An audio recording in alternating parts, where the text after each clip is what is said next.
mga ka-trending, welcome back to ZK Trend.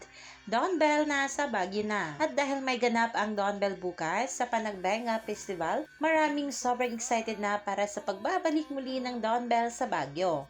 Marami na nga ang nag-aabang para sa kanila bukas at may dalawang event na ang Dawn Bell.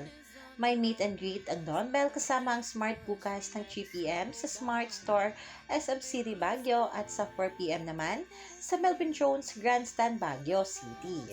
Sa katunayan nga ay nasa Baguio na nga daw itong Dawn Bell. Nag-post itong si Donnie Pangilinan na nasa Sagada Baguio na nga ito. Marami ring nagsasabi na nasa Baguio na rin si Bell. How true kaya mga ka-trending? Di na nga makapaghintay ang mga bubblies sa ayuda ng Dawn Bell, paniguradong kilig lahat na ang mga bula dito.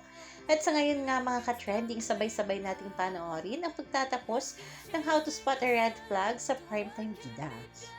Yan ang muna ang pa-update natin ngayon mga kababs. Hanggang dito na lang, maraming salamat sa inyong patuloy na panonood. Stay tuned for more latest update ni na Donnie at Bell.